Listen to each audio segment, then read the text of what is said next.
Garrett Dillahunt wasn't supposed to be thinking about the past that afternoon. He had a meeting across town in less than an hour. His assistant had already sent 2 text messages asking if he had reviewed the numbers for an upcoming acquisition. A supplier wanted a decision. A regional manager needed approval on a staffing issue. His day looked exactly like most of his days. Busy, structured, predictable. At 52 years old, Garrett had spent nearly 2 decades building a logistics company that started with a rented warehouse and a handful of employees. The business had grown beyond anything he imagined when he was younger. People called him successful. He owned a large home. He traveled when he wanted. He no longer checked his bank account before buying groceries. Yet success had created another problem. His life rarely slowed down long enough for him to notice what was missing. That Tuesday afternoon happened to be one of the rare exceptions. His first meeting ended early. The second had been pushed back. For the first time in weeks, he found himself with an unexpected hour. Instead of heading to his office, he drove toward a neighborhood restaurant he had visited on and off for years. Nothing fancy, no valet parking, no expensive menu, no celebrity chef, just good food and familiar faces. The place sat between a pharmacy and a hardware store in a part of town that still looked much the same as it had 15 years earlier. The owner knew many customers by name. Retired teachers gathered there most mornings. Construction crews stopped by for lunch. Nurses from the nearby clinic came in during shift changes. Garrett liked it because nobody cared who he was. Inside, he wasn't a business owner. He was simply another customer ordering coffee. The lunch crowd was steady, but not overwhelming. Silverware clinked against plates. Conversations drifted between booths. A television mounted near the bar quietly played baseball highlights. The smell of grilled onions and fresh coffee hung in the air. A young server led him toward a small table near the center of the room. Garrett thanked her, loosened his tie slightly, and sat down. For the first few minutes, he focused on work. He answered emails, reviewed a proposal, checked tomorrow's schedule. The routine felt automatic, comfortable, safe. Then he heard a laugh. Not loud, not attention-grabbing, just a laugh. A simple sound from somewhere across the restaurant. His fingers stopped moving. The phone remained in his hand. Something about that laugh reached into a place he hadn't visited in years. Most people remember faces. Garrett remembered sounds. A voice. A phrase. A laugh. Certain sounds attach themselves to memory so completely that time cannot erase them. For a moment, he told himself he was imagining things. That happened sometimes. A stranger's voice would remind him of someone. A song would bring back an old memory. Nothing unusual. Still, he looked up. His eyes searched the room. The laugh came again. This time, there was no mistake. Every muscle in his body tightened, because he knew that laugh. He had heard it in grocery stores, in apartments with overdue bills sitting on kitchen counters, in traffic jams, during road trips, across dinner tables, inside living rooms, during some of the best years of his life, and during some of the hardest. Slowly, Garrett turned toward the windows. His breath caught. There she was, Susan Watson, his ex-wife. 7 years. 7 entire years had passed since he had seen her in person. Not photographs, not social media, not through mutual friends. Actually seen her. She sat at a table near the front window. Sunlight filtered through the glass beside her. Her hair was slightly shorter than he remembered. There were a few more lines around her eyes. The passage of time was visible, but that wasn't what captured his attention. The first thing he noticed was her expression. She looked comfortable, not wealthy, not glamorous, not transformed into somebody else. Comfortable, at peace. During their marriage, Susan carried responsibility everywhere she went. Bills, family concerns, work schedules, medical appointments, household problems. There was always something demanding her attention. Even when she smiled, exhaustion often sat just beneath the surface. The woman sitting near that window looked different, lighter, as if she had finally stopped carrying weight that didn't belong to her. Garrett couldn't stop staring, not because he still expected anything from her, not because he regretted seeing her, because the version of Susan in his memory no longer matched the woman sitting 20 feet away. She laughed again, A genuine laugh, the kind that came from happiness rather than politeness. For reasons he couldn't explain, that affected him more than seeing her. His coffee arrived. He barely noticed. The waitress said something. Garrett nodded automatically. His attention never left the table by the window. 7 years. 7 years of separate lives. 7 years of assumptions. 7 years of believing he understood how the story ended. Now, for the first time, he wasn't sure he understood any of it at all. Garrett told himself to look away. People ran into former spouses all the time. It happened. You nodded politely, maybe exchanged a few words. Then both people continued with their lives. That should have been the end of it. Instead, something kept pulling his attention back toward the table. At first, he couldn't figure out why. Susan wasn't alone. 3 teenagers sat with her. 2 boys. 1 girl. All around the same age. Old enough to drive soon. Old enough to be thinking about college. Old enough to have opinions about the world. Garrett assumed they were relatives. Maybe nieces. Maybe nephews. Maybe children belonging to friends. Nothing unusual. Susan had always maintained strong family connections. He picked up his coffee and took a sip. His eyes drifted back toward the table. The oldest-looking boy was speaking. Susan listened carefully. The teenager tilted his head while explaining something. Garrett froze. The movement felt familiar. Not familiar in a vague way. Specific. Precise. The exact way Garrett tilted his own head whenever he concentrated. The same habit his father had before him. For a moment, he dismissed it. Coincidence. People shared mannerisms all the time. The boy continued talking. Susan laughed. The girl beside him smiled. Garrett nearly dropped his coffee. That smile. His stomach tightened. The expression looked painfully familiar. Not identical. Nobody's smile is identical. Yet something about it felt connected to memories he couldn't immediately explain. The corners of her mouth. The way one eyebrow lifted slightly. The natural confidence behind it. Garrett felt a strange sensation building in his chest. He shifted in his chair, trying to focus on something else. Anything else. His attention returned to the table again. This time, the youngest boy reached for his glass. Garrett stared. The fingers. The hand. The absent-minded way he adjusted the position of the cup before lifting it. A habit. One he had repeated most of his adult life without realizing it. The kind of thing nobody notices until they see someone else doing it. The restaurant suddenly felt warmer. His heartbeat picked up. The logical part of his mind began fighting against thoughts he wasn't ready to entertain.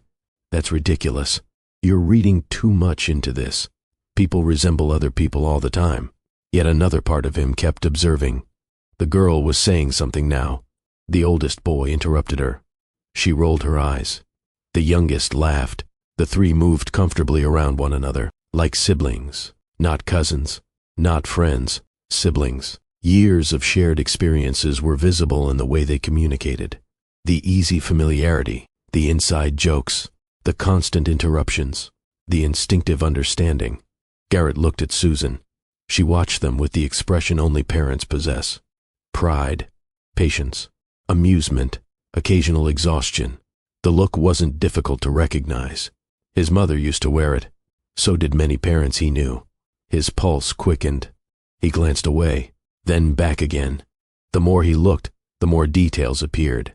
The oldest boy's jawline, the girl's eyes, the youngest boy's posture. None of them looked exactly like him. Yet pieces felt connected. Tiny fragments, small reflections, traits scattered across 3 separate people. His mind began calculating dates before he consciously realized it. 7 years. No, longer, much longer. The final year of his marriage. The separation, the divorce proceedings, the months leading up to everything ending. Numbers started arranging themselves. His chest tightened. No. That couldn't be right. Could it? He tried remembering. The final months of the marriage had been chaos. Arguments about money, stress, work travel, family problems. Conversations that never seemed to end well. Neither of them had been thinking clearly. Neither had been paying attention to much beyond surviving each week. Still, the possibility entered his mind. Once it arrived, it refused to leave. Garrett looked toward the teenagers again. The oldest boy was laughing now. The sound didn't matter. The expression did. For a brief second, Garrett felt like he was looking at an old photograph of a younger version of himself. Not identical. Close enough. His throat felt dry. The coffee sat untouched beside him. The business meeting waiting later that afternoon no longer existed in his thoughts. Neither did emails. Neither did contracts. Neither did deadlines. Everything narrowed to one table near a window. One woman, 3 teenagers, and a question growing larger with every passing second. He looked down, then looked back up. The girl was staring directly at him. Their eyes met. She stopped smiling immediately. The reaction was subtle. Most people wouldn't have noticed. Garrett did. Confusion crossed her face. Curiosity followed. The oldest boy noticed where she was looking. He turned. Now, he was staring too. A second later, the youngest joined them. The conversation at the table disappeared. Not dramatically, not suddenly. It simply stopped. 3 teenagers were now looking at him, studying him, trying to understand why a stranger across the restaurant seemed unable to look away. Garrett's heart pounded, because something in their expression suggested they were noticing the same thing he was. And for the first time, a possibility he had been trying to dismiss began feeling frighteningly real. Garrett had negotiated contracts worth millions of dollars. He had walked into boardrooms filled with people waiting for answers. He had made decisions affecting hundreds of employees. None of those moments made him as nervous as the next 10 seconds. The 3 teenagers continued looking at him, not with hostility, not with fear, with curiosity, the same curiosity rushing through his own mind.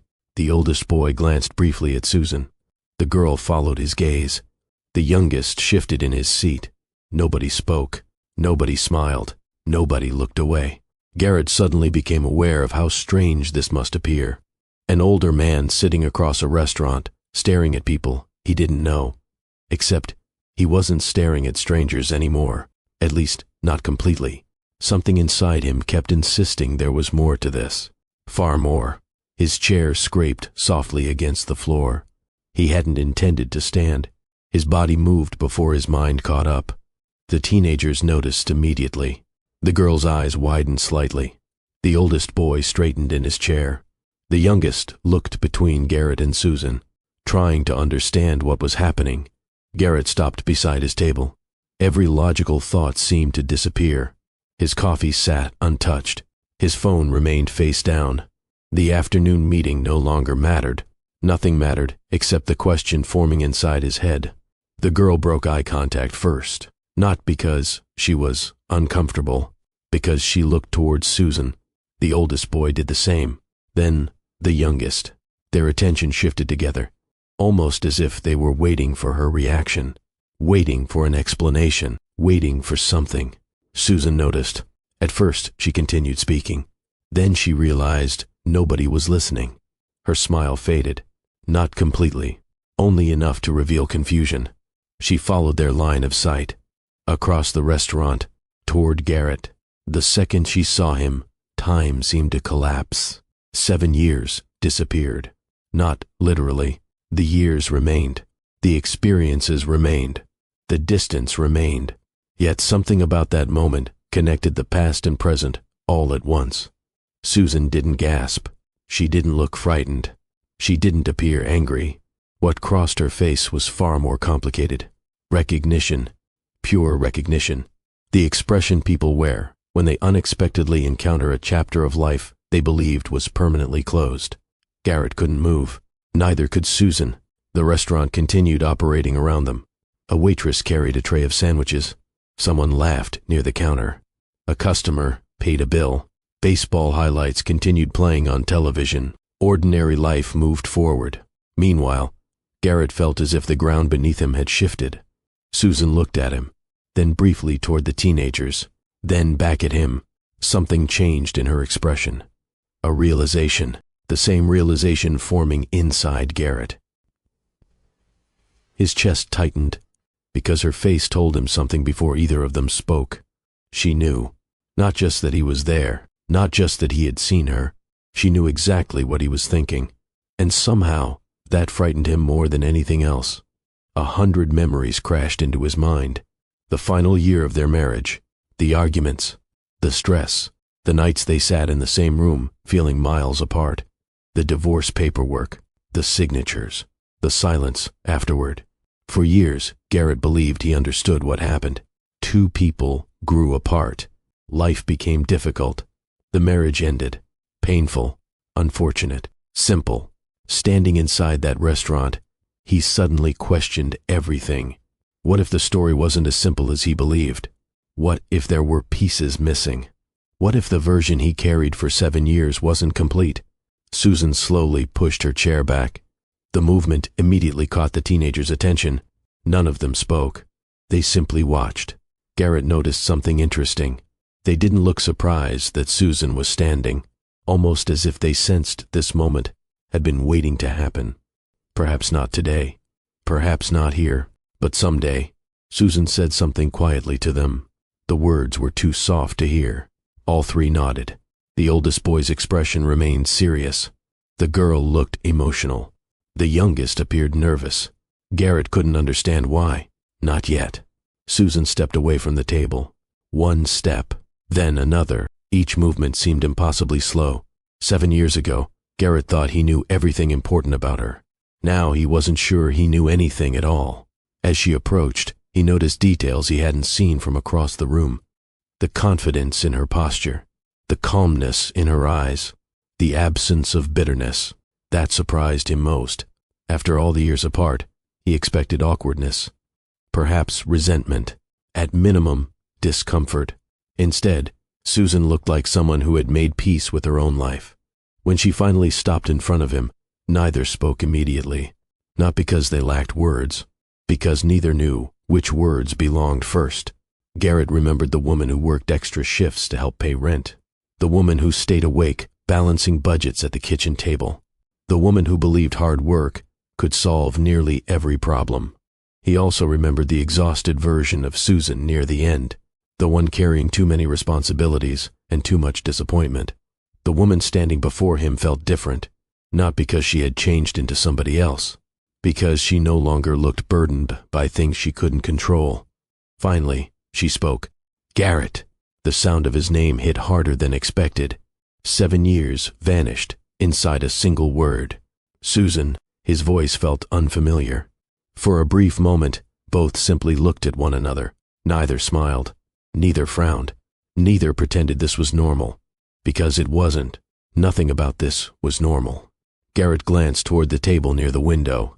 3 teenagers were still watching, waiting, listening from a distance, trying to understand a story they had only heard pieces of. When he looked back at Susan, he realized something unsettling. She wasn't shocked that he had noticed them. She wasn't confused. She wasn't wondering what he had figured out. Her eyes told him she already knew. The thought landed heavily, because it meant one thing. The question consuming his mind had crossed hers long before this afternoon. And for the first time since walking into the restaurant, Garrett became certain of one thing. The divorce he thought he understood was only part of the story. The truth was much larger, and it was sitting beside a window waiting for him. Welcome back to Mr. Brugman Stories. If you're new to this family, thank you for joining us. Please hit the subscribe button because it helps us share stories like this across YouTube. Your support, your comments, and your engagement are the reason I continue creating stories that uplift the heart and strengthen the soul. Now let's continue with the story. Susan stopped in front of him. Garrett, Susan. For a moment they simply looked at each other. Neither smiled. Neither looked away. The years between them felt smaller than they should have. Garrett glanced toward the table. The 3 teenagers were still watching. The oldest boy sat upright. The girl looked nervous. The youngest boy looked curious. Garrett turned back to Susan. His voice came out lower than expected. Those kids. Susan followed his gaze. A complicated expression crossed her face. Not surprise, not embarrassment. More like someone facing a conversation she always knew would eventually happen. You figured it out. Garrett felt his chest tighten. It wasn't a question. It was an acknowledgement. He swallowed. I think I did. Susan nodded slowly. Neither rushed the conversation. Neither pretended there was another explanation. Garrett looked toward the teenagers again. The similarities were impossible to ignore now. The oldest boy carried himself the way Garrett had at that age. The girl had his mother's eyes. The youngest boy kept adjusting objects on the table exactly the way Garrett always did. Small things, ordinary things, yet impossible to overlook once he noticed them. His mind raced through dates, years, memories, arguments, the final months of their marriage. Everything began lining up. Susan understood exactly where his thoughts were going. "You have questions." Garrett laughed softly. "That's probably the biggest understatement I've heard in years." For the first time, a faint smile appeared on Susan's face. The smile disappeared quickly. The moment was too important. Garrett lowered his voice. "Why didn't you tell me?" Susan looked toward the floor for a second before meeting his eyes again. "We should sit down." That answer immediately told him there was more to the story. Much more. Not an excuse. Not a simple explanation. A story. The kind that couldn't be told standing beside a restaurant table. Garrett nodded. Susan motioned toward a smaller table near the back of the restaurant. Away from the lunch crowd. Away from curious strangers. Away from the teenagers who were still watching every movement. Before walking away, Susan returned briefly to the table. She spoke quietly to them. Garrett couldn't hear the words. The oldest boy nodded. The girl glanced toward Garrett. The youngest boy looked thoughtful. None of them seemed angry. That surprised him. If anything, they looked like three people waiting for answers. The same answers Garrett wanted. Susan joined him at the smaller table. A waitress approached. Neither ordered anything. The waitress quickly sensed the conversation mattered more than food and moved on. Garrett sat across from the woman he once believed he knew completely. For years he thought their marriage had a simple ending.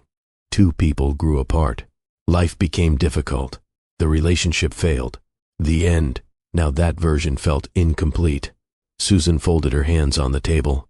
Garrett noticed something immediately. She looked calm, not defensive, not uncomfortable. Calm. That unsettled him. Because calm usually belongs to people who have already spent years making peace with the truth.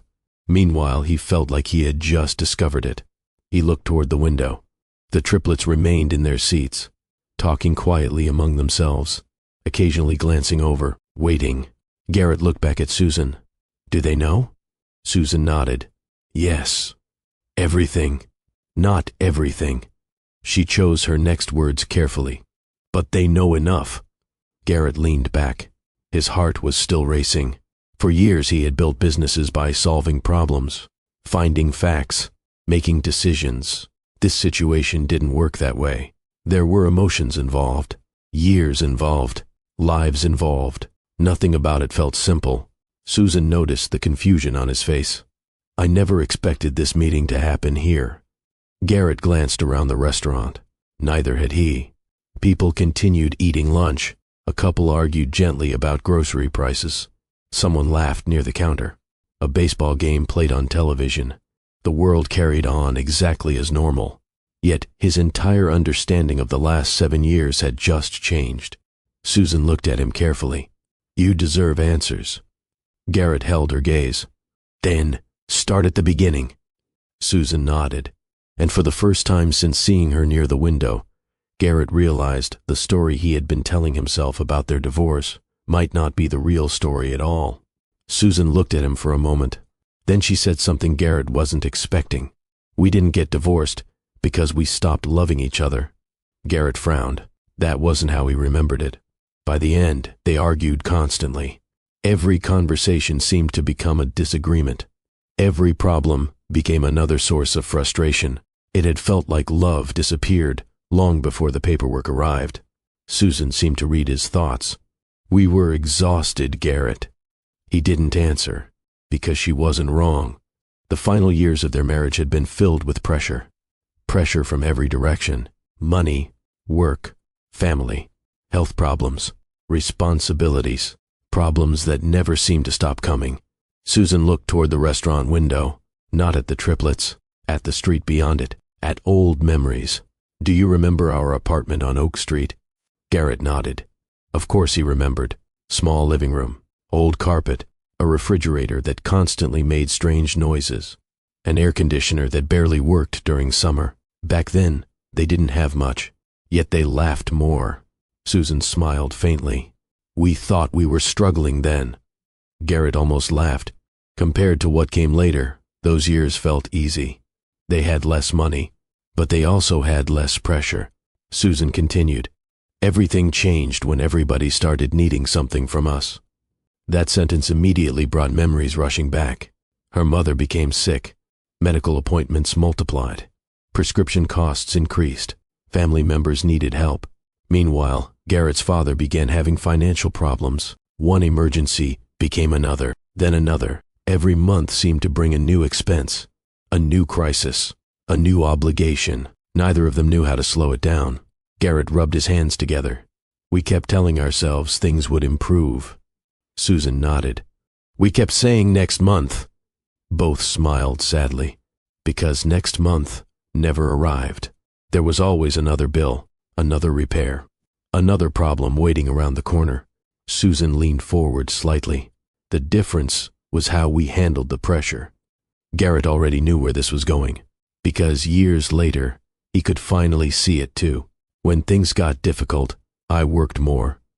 Susan nodded. You worked all the time. At first, it seemed necessary. Extra hours meant extra income. Extra income meant stability, or at least that was the plan. Garrett accepted more projects, more travel, more responsibility. His career advanced. His paycheck grew. His time at home disappeared. Susan wasn't criticizing him. That was what made the conversation difficult. She was simply describing what happened. You thought you were protecting us. I was. I know. Garrett looked down. That answer carried no accusation, only truth. Susan continued. You were fighting tomorrow. Garrett slowly nodded. And you were fighting today. Susan smiled. Exactly. For years, neither understood the other's perspective. Garrett worried about future security. Susan worried about immediate survival. Neither concern was wrong, yet they kept missing each other. One looked ahead. The other looked at what was directly in front of them. Eventually, the distance grew. Not overnight. Not because of one terrible fight. Because of hundreds of ordinary moments. Garrett remembered arriving home late. Again, and again, and again. Susan remembered eating dinner alone. Again, and again, and again. Neither intended to hurt the other. Life simply kept pulling them in different directions. Susan folded her arms. You know what I missed most? Garrett looked up. What? You talking to me? The answer landed heavily. Not because it was dramatic, because it was true. Back then, most conversations revolved around problems, bills, schedules, appointments, repairs, work, responsibilities. The friendship slowly disappeared beneath the stress. Susan shook her head. We stopped being partners. Garrett stared at the table. Because he couldn't argue. Years ago, he believed their biggest problem was money.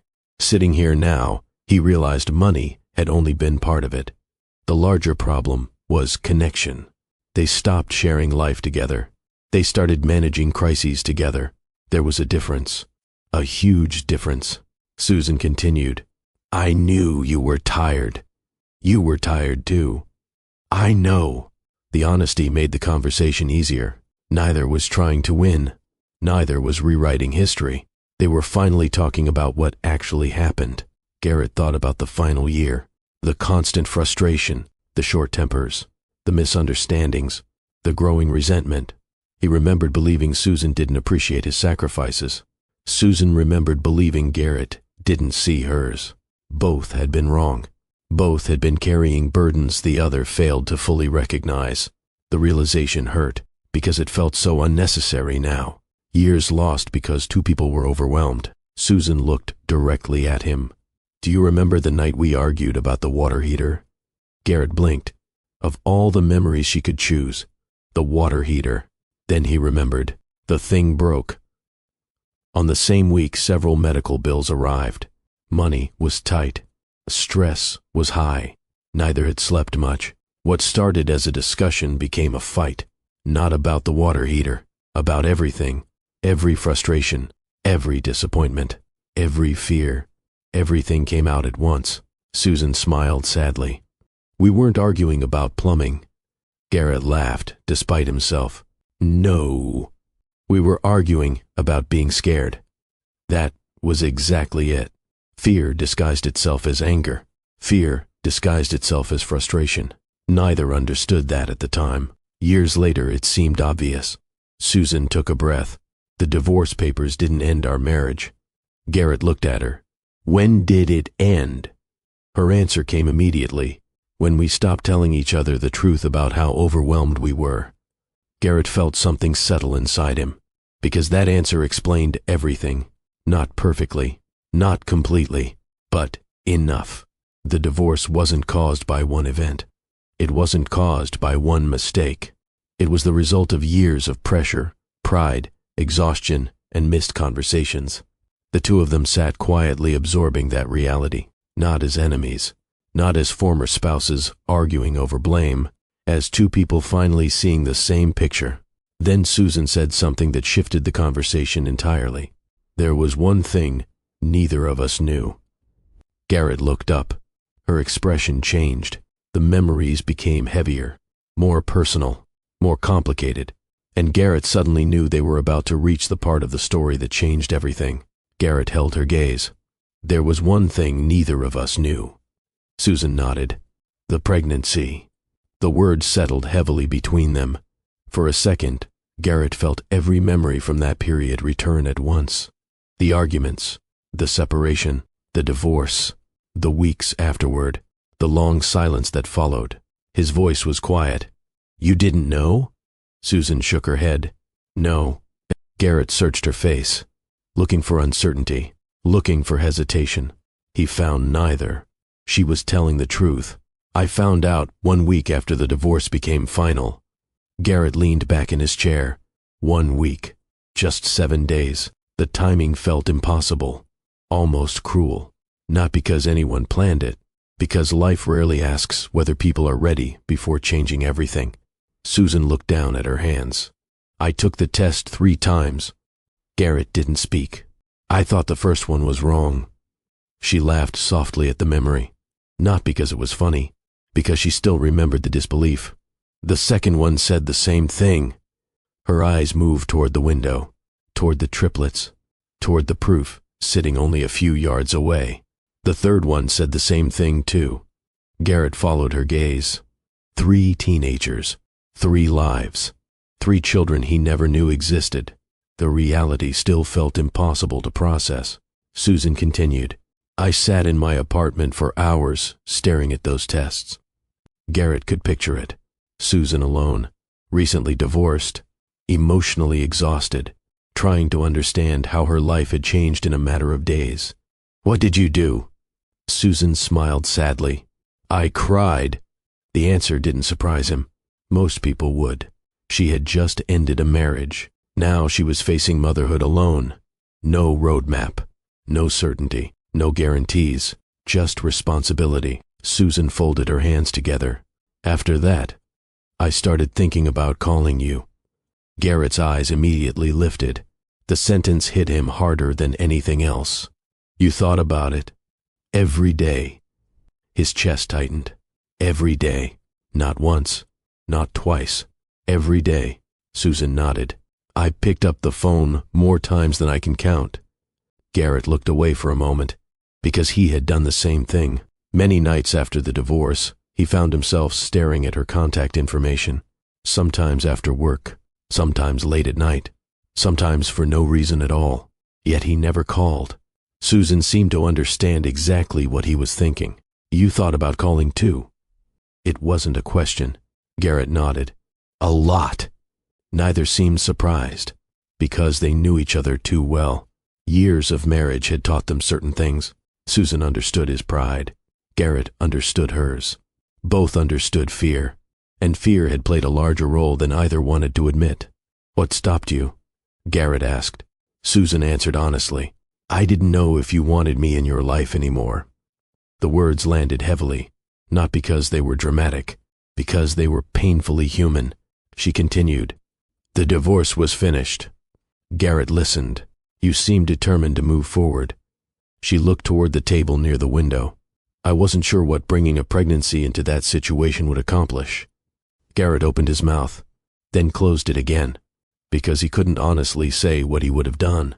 At least not back then. The man sitting here today would have wanted to know. The man he was 7 years ago. He wasn't sure. That realization made him uncomfortable. Susan noticed. I wasn't trying to punish you. I know. I wasn't trying to keep anything from you. I know. The sincerity in her voice removed any doubt. This wasn't revenge. This wasn't manipulation. This was a scared woman making the best decision she could with the information she had. Susan looked directly at him. I was terrified. Garrett nodded slowly. For the first time, he truly considered what those years must have looked like. 3 babies, 1 income, little sleep, constant responsibility, endless worries, no breaks, no guarantees. He couldn't imagine it. Susan continued. At first I kept telling myself I'd call tomorrow. Garrett listened carefully. Then tomorrow became next week. She gave a small shrug. Next week became next month. He already knew where the story was going. The longer people wait, the harder conversations become. The silence grows. The fear grows. The uncertainty grows. Eventually, the distance feels impossible to cross. Susan sighed. Every month that passed made the call harder. Garrett nodded, because the same thing happened to him, not regarding the children, regarding Susan. After the divorce, there were moments he wanted to reach out. Moments he wanted to ask how she was doing. Moments he wanted to apologize for things he handled poorly. Yet, he never did. Time kept moving. The gap kept growing. Soon years had passed. Now they were sitting across from each other, wondering how life might have looked if one phone call had happened. Garrett glanced toward the triplets. They know all this? Susan nodded. Most of it. And they still wanted to meet me. A smile appeared on her face. Very much. That answer surprised him. Susan noticed immediately. I told them the truth. What truth? Her answer came without hesitation. That you were a good man who made mistakes. Garrett looked down. The words affected him more than he expected. Susan could have told a very different story. Many people would have. She didn't. Instead, she gave her children balance, context, perspective. The same perspective she seemed to have found for herself. I never wanted them growing up angry. Garrett swallowed hard. And I never wanted them growing up without knowing where they came from. The restaurant suddenly felt smaller. The conversation felt larger. Years of assumptions were falling apart, one piece at a time. For 7 years, Garrett believed the divorce story had ended. Now he understood it never truly ended. It simply continued without him. 3 lives continued without him. 3 children grew up without him. Not because someone hated him. Not because someone wanted revenge. Because 2 wounded people made decisions while carrying pain neither fully understood. Garrett looked through the restaurant window. The triplets were talking again. Jacob, Jane, Jude. 3 teenagers. 3 strangers. 3 children connected to him. At that moment, something changed inside him. Not ownership, not entitlement. Something far more important. Responsibility. Because for the first time since walking into the restaurant, Garrett stopped thinking about what he had lost. He started thinking about what he still had a chance to build. And as he watched the 3 teenagers waiting near the window, he realized the most important chapter of his life might be beginning years later than he ever expected. Garrett looked toward the window again. Jacob, Jane, Jude. Now he finally knew their names. The 3 teenagers sat quietly, trying not to stare, trying and failing. Garrett understood why.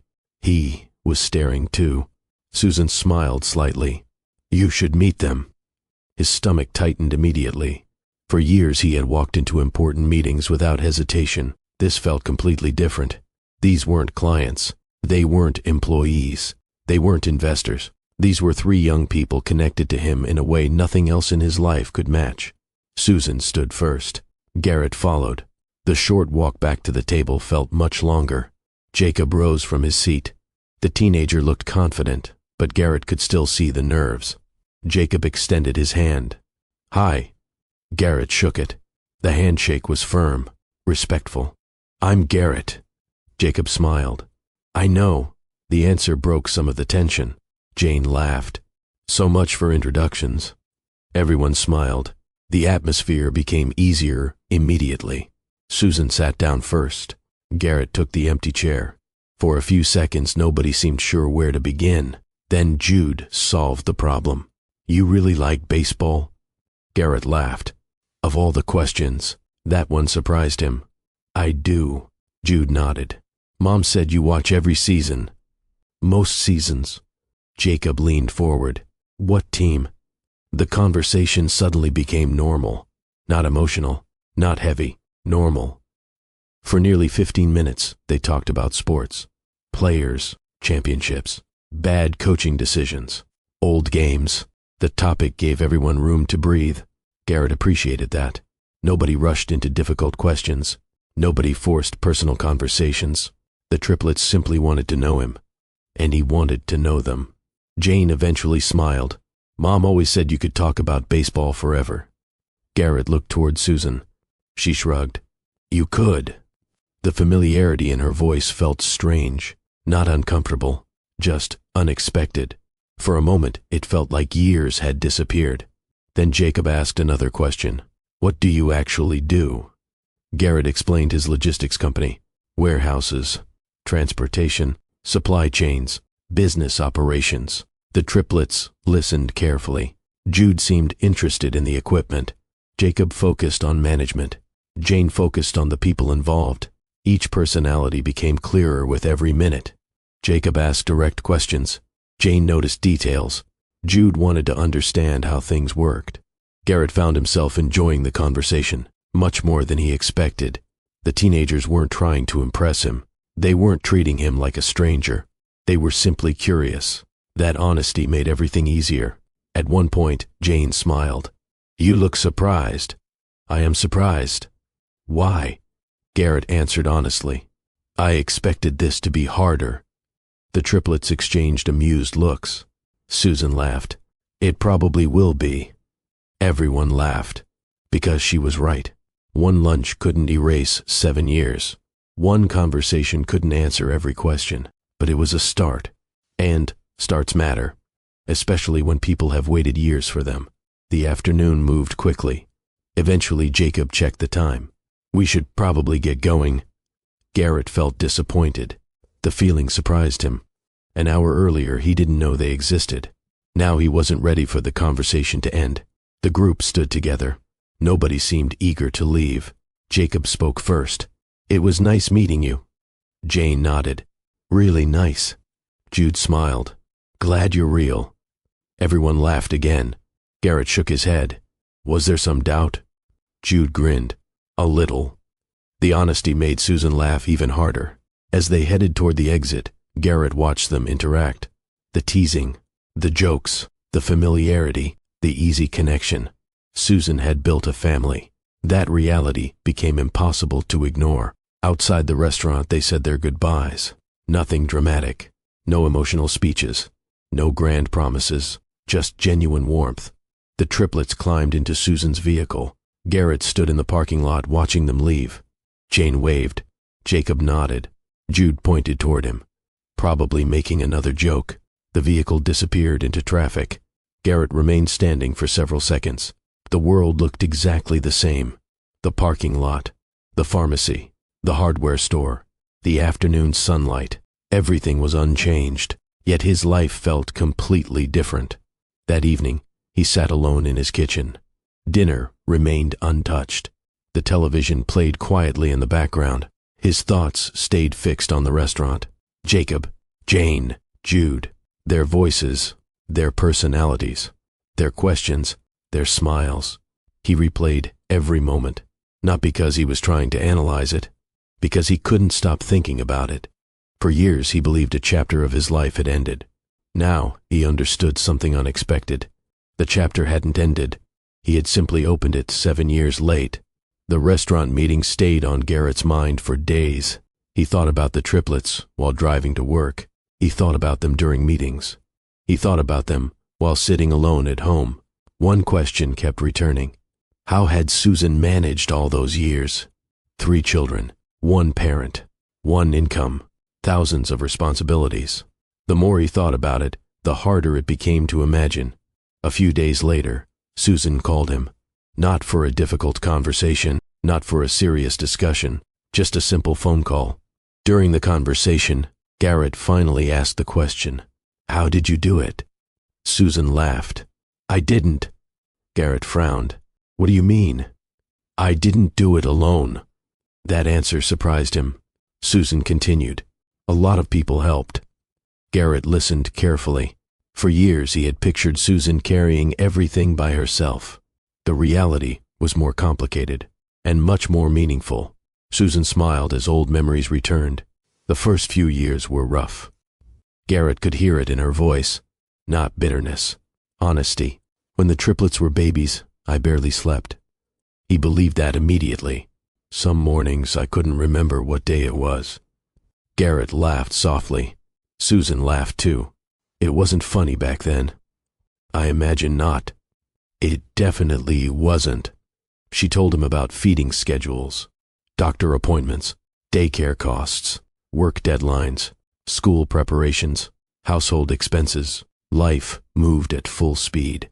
Every day, every week, every year. Yet, whenever things became overwhelming, somebody stepped forward to help. My aunt was there constantly. Garrett smiled. That sounded familiar. Susan's aunt had always been dependable. The type of person who showed up without being asked. Susan continued. Sometimes she brought groceries. Sometimes she watched the kids. Sometimes she just sat with me when I was exhausted. Garrett nodded. Small acts often carry the most weight. Susan mentioned her cousin next, then neighbors, then people from church, then teachers, then friends. The list seemed endless. The more she talked, the clearer the picture became. The triplets hadn't been raised by one person. They had been supported by an entire community. Garrett found himself smiling, because that sounded exactly like Susan's world. Even years ago, people naturally gathered around her. She built relationships wherever she went, at work, at church, in neighborhoods. People trusted her. People respected her. People wanted to help. Susan continued. There was a woman next door who checked on us almost every week. What did she do? Mostly made sure we were okay. Garrett laughed. That sounds simple. It wasn't. Susan's voice softened. Sometimes knowing somebody cares makes all the difference. Garrett understood that, more than he used to.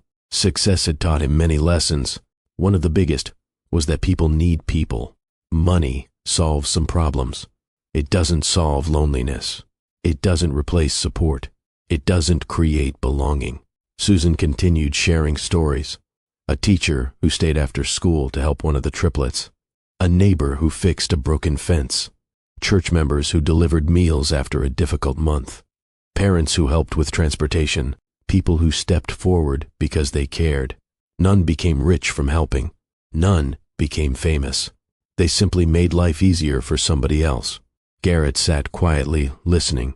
Every story revealed another piece of the years he missed. The triplets hadn't just grown up. They had grown up surrounded by people who loved them. That realization brought unexpected comfort. He couldn't change the past. He couldn't recover lost years. But he was grateful they never lacked support. Susan eventually laughed. You know something funny? What? The triplets never believed they were struggling. Garrett looked surprised. Really? Susan smiled. They always thought we were doing fine. That answer stayed with him. Children often measure life differently than adults. They don't remember financial stress. They remember game nights. They don't remember overdue bills. They remember birthday cakes. They don't remember sacrifices. They remember love. Susan continued. They had hand-me-down clothes sometimes. They shared things. They didn't always get everything they wanted. Garrett nodded. A lot of families lived that way. It never seemed to bother them. Garrett smiled, because that said something important about Susan. She couldn't give them everything. She gave them enough. And sometimes enough matters more than abundance. The conversation lasted nearly an hour. By the time it ended, Garrett understood something he hadn't fully seen before. Susan hadn't survived those years because she was stronger than everyone else. She survived because she accepted help. She trusted people. She allowed others to stand beside her. That wasn't weakness. It was wisdom. Later that evening, Garrett sat alone thinking about everything she had shared. The image he carried of Susan had changed again. Years earlier, he admired her work ethic. Now, he admired something deeper. Her ability to build connections. Her ability to create family. Her ability to bring people together.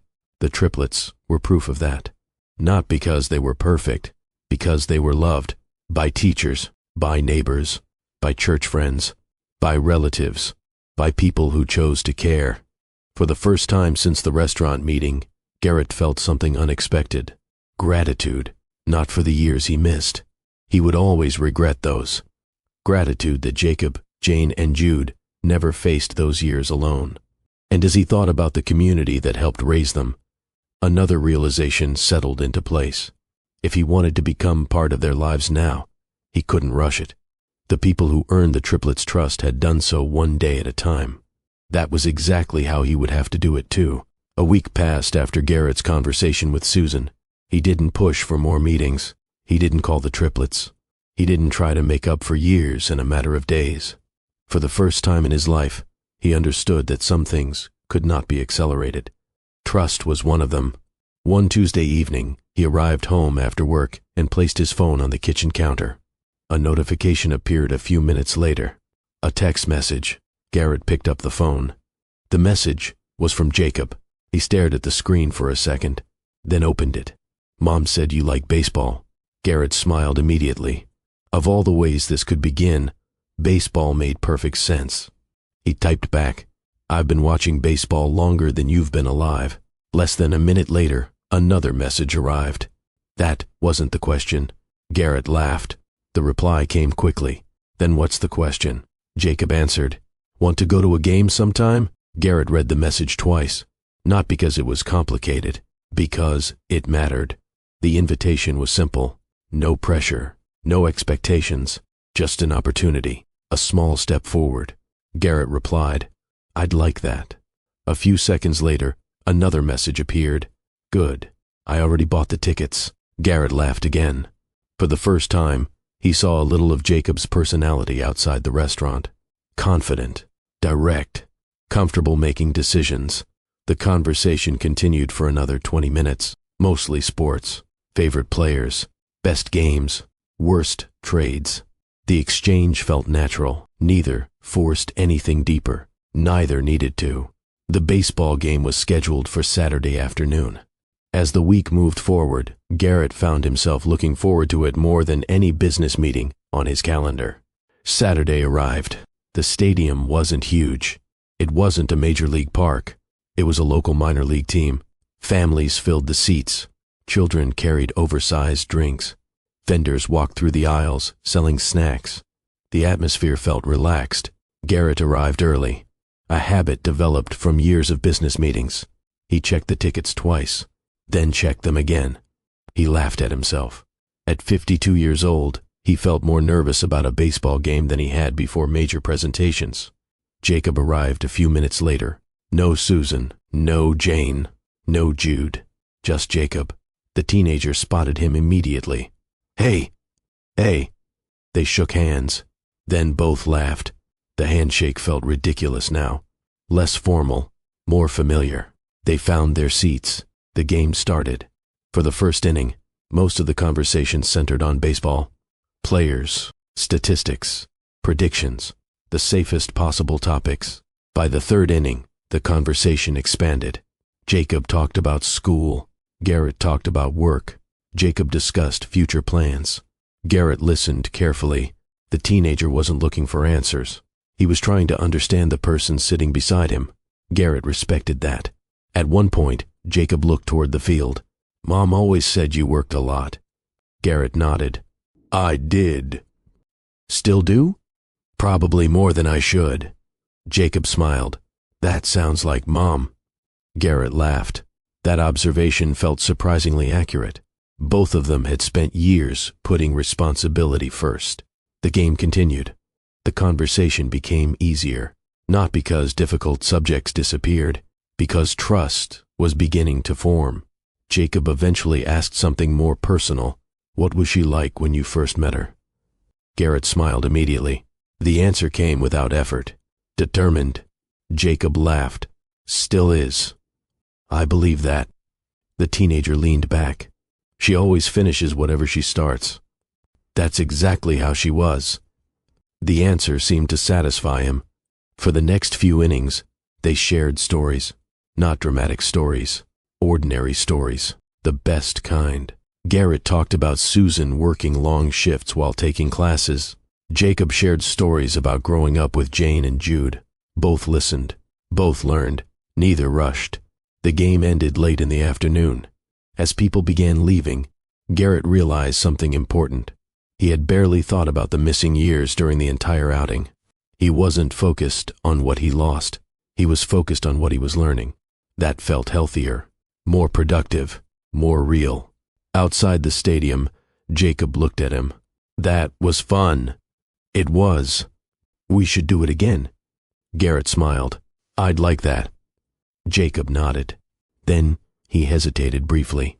Not awkwardly, just thoughtfully. You know, Jane wanted to come. Garrett raised an eyebrow. What stopped her? She wanted to see how this went first. Garrett laughed. Smart. Jacob grinned. That's Jane. They stood there for another minute. Then Jacob spoke again. Jude wants to meet up too.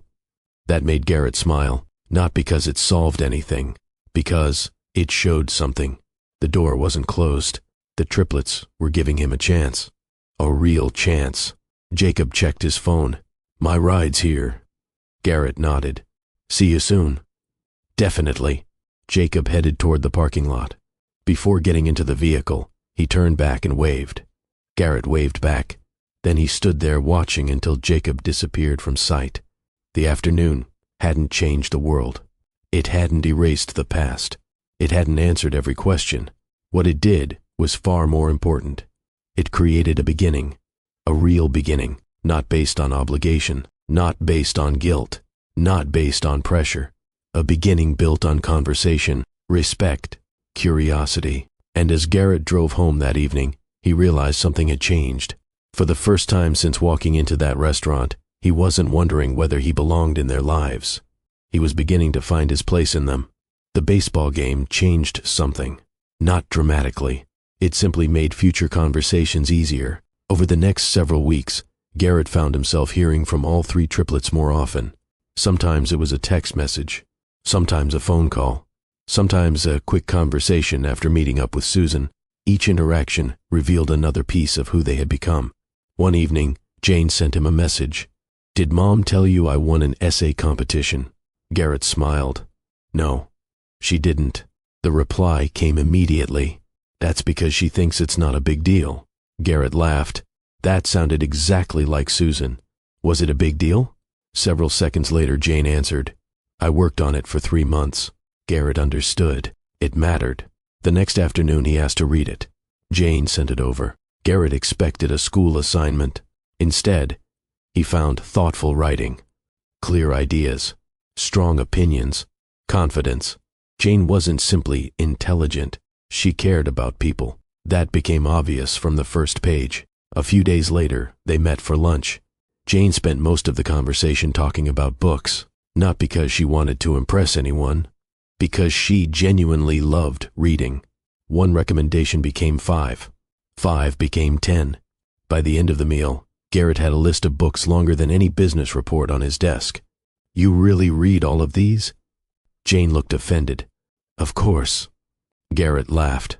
Just checking. Jane pointed a finger at him. Don't underestimate me. The confidence reminded him of Susan. The curiosity belonged entirely to Jane. That was the first thing Garrett began noticing. Each triplet carried pieces of both parents while becoming their own person. The following weekend, Jude called.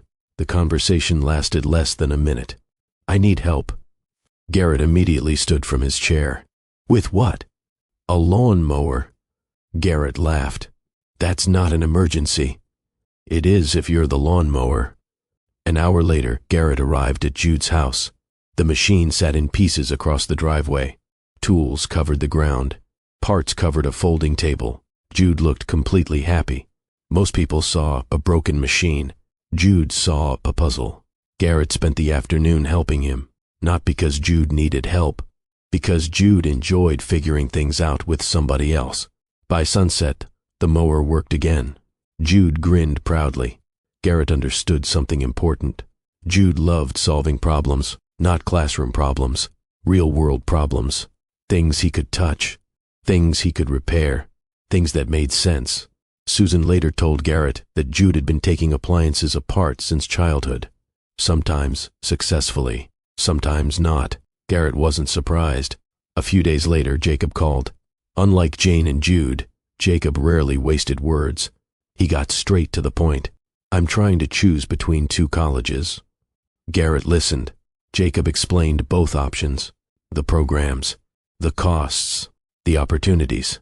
For nearly an hour, they talked through the decision. What impressed Garrett wasn't Jacob's ambition. It was his maturity. The teenager asked practical questions, thought carefully, considered consequences. He wasn't chasing a title. He was trying to build a future. After the call ended, Garrett sat back and smiled. Each triplet was different. Jane wanted to understand people. Jude wanted to understand how things worked. Jacob wanted to understand where he was going. 3 completely different personalities, 3 completely different dreams. The realization stayed with him because he wasn't learning facts. He was learning people. Weeks continued passing. Conversations became routine. Jane sent articles. Jude sent photos of projects.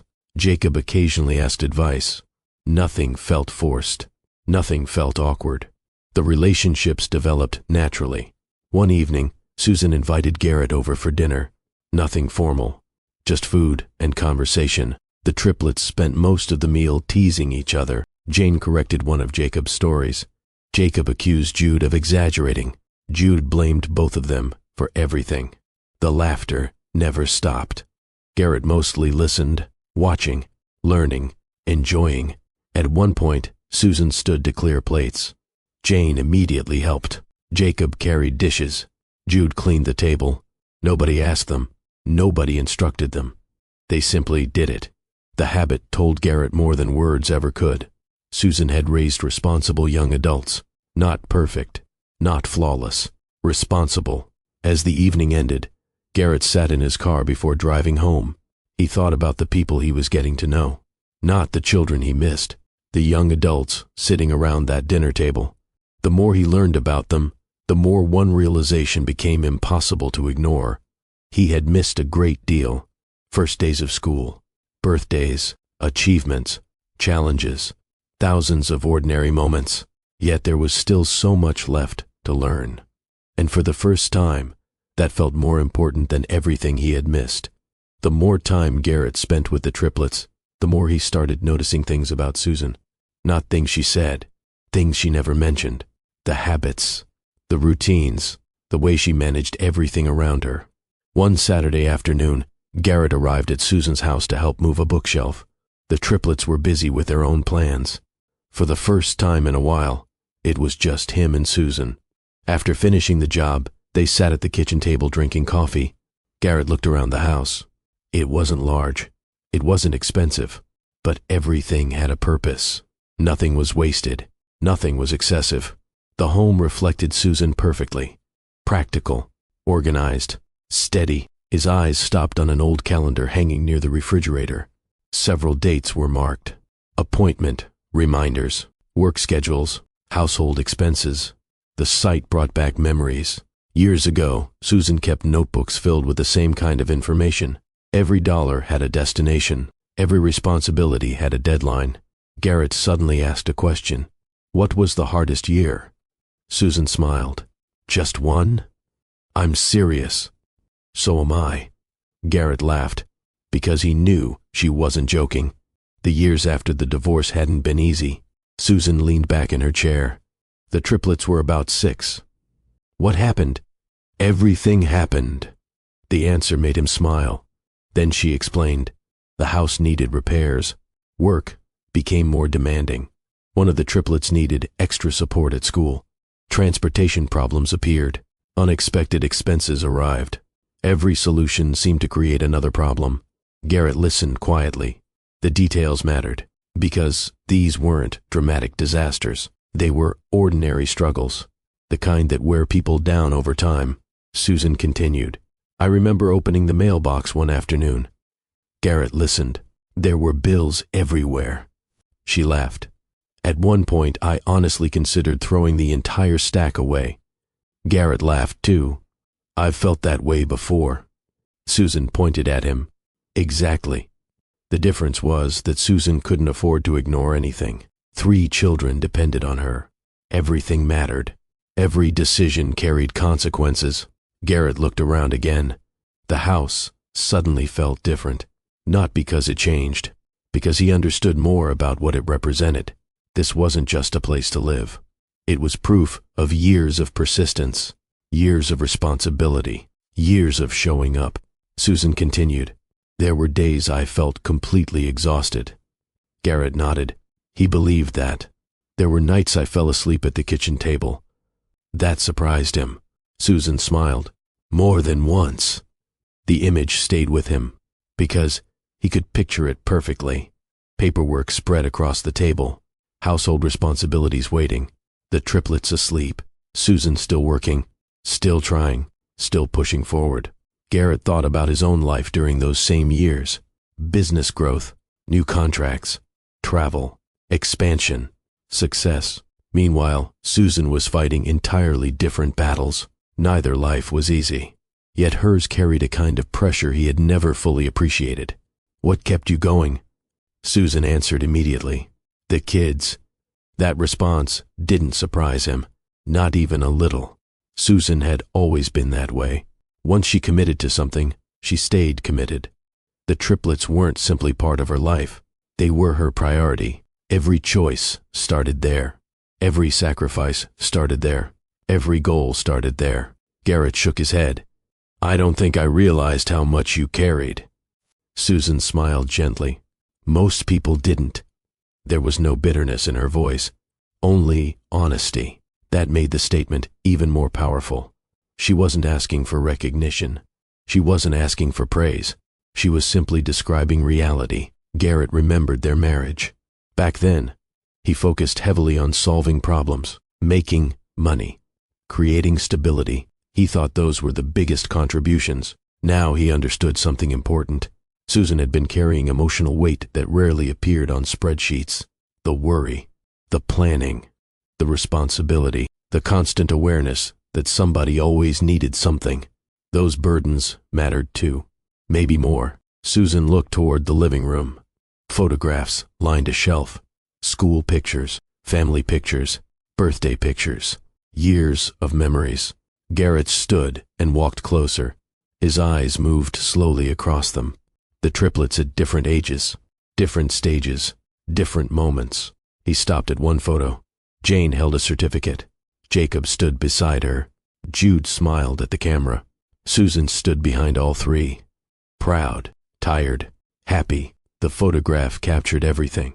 Garrett stared at it for several seconds. Then another. Susan joined him. That was a good day. Garrett nodded. I can see that. Neither said much after that. The picture already said enough.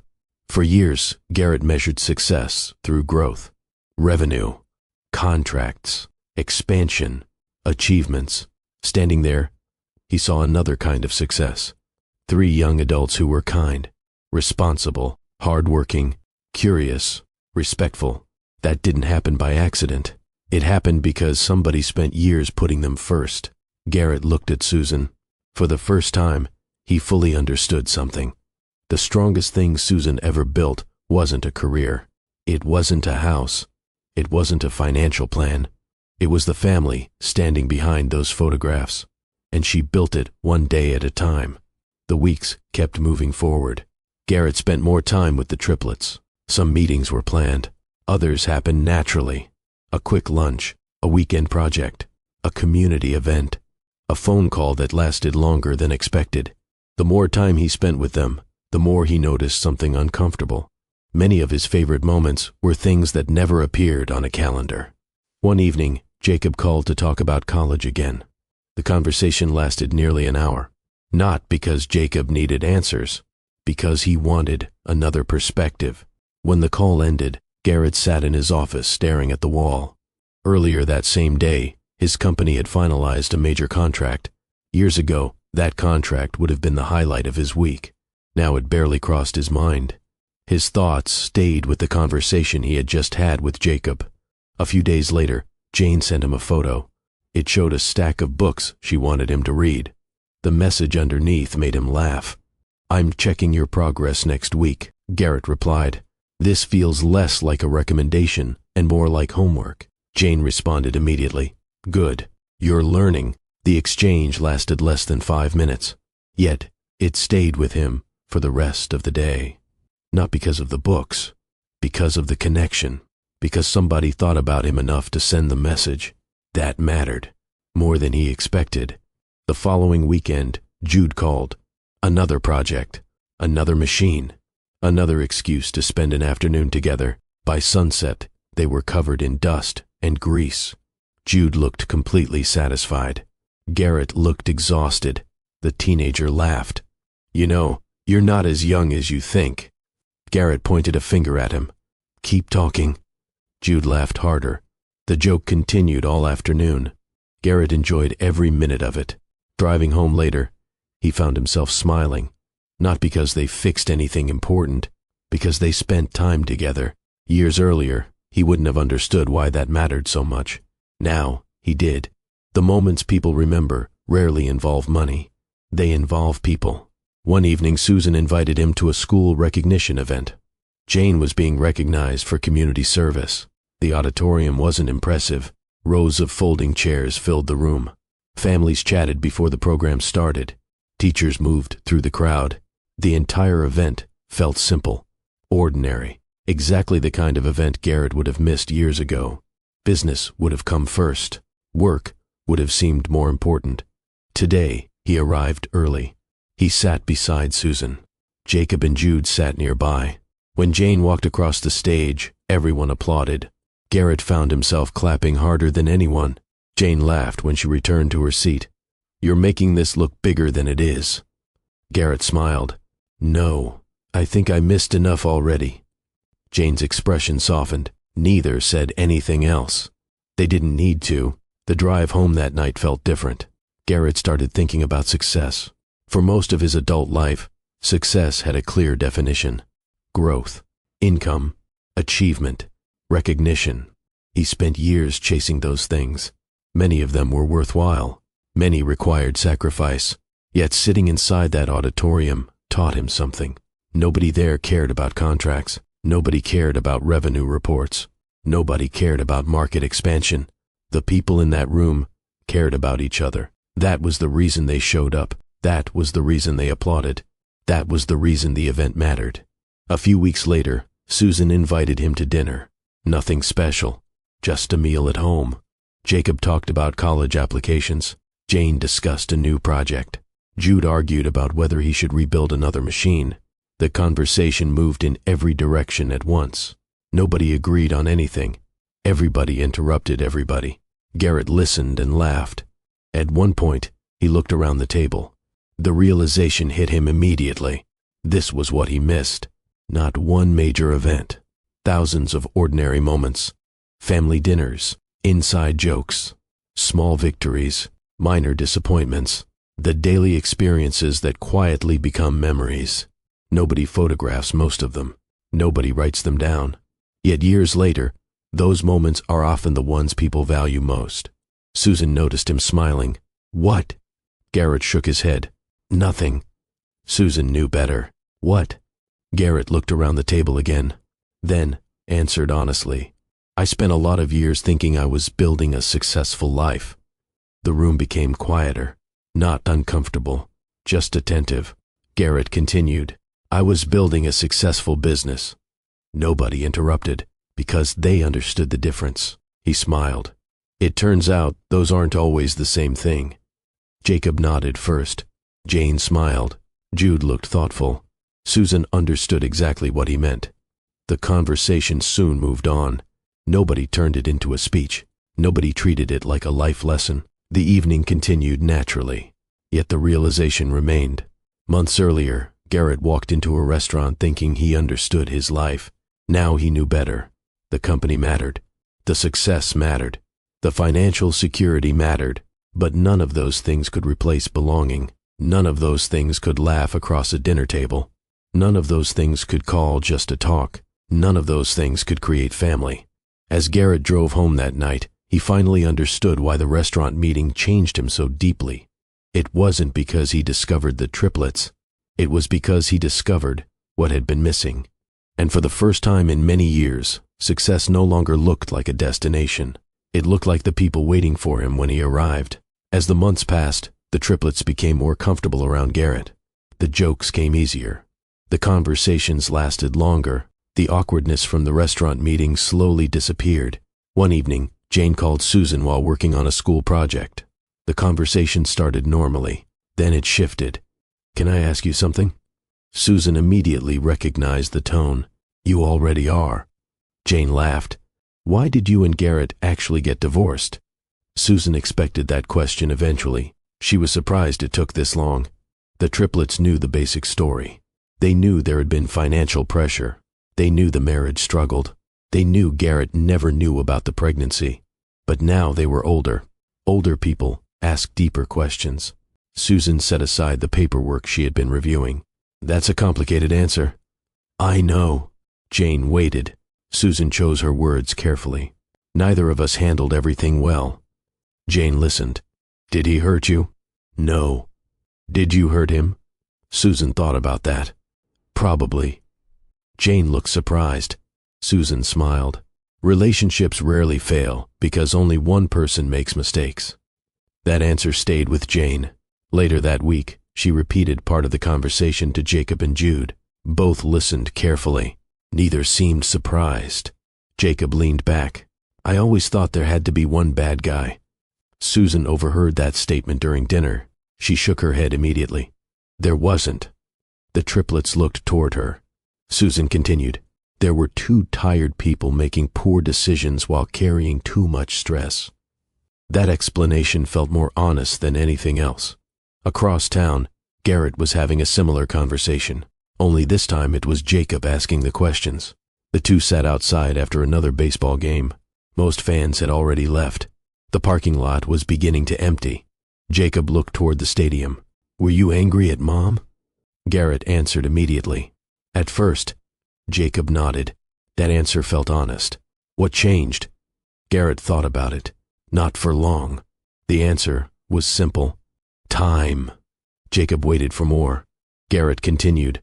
"The older I got, the more I understood things I didn't understand back then." Jacob nodded slowly. The answer made sense. Because he was experiencing the same thing. The teenager already viewed situations differently than he did only a few years earlier. Garrett smiled. "I blamed your mother for things that weren't entirely her fault." Jacob looked at him. "Did she blame you?" "Probably." The two laughed. Because that sounded realistic. Garrett continued. "We were both wrong about some things." Jacob appreciated the honesty. Most adults spent their lives protecting their image. Garrett wasn't doing that. Neither was Susan. That mattered. A few days later, Jude became the next person to ask questions. His approach was completely different. Direct. Simple. While working on another project together, he looked at Garrett and said, "If you knew about us, would you have stayed?" Garrett looked up immediately. The question hit harder than anything else. Not because it was unfair, because it was important. He answered without hesitation, "Yes." Jude studied him carefully. "You don't have to say that." "I know." The teenager nodded. That was all. No dramatic discussion. No emotional speech. Just an honest answer. The kind Jude respected. The triplets weren't searching for someone to blame. They weren't looking for old arguments.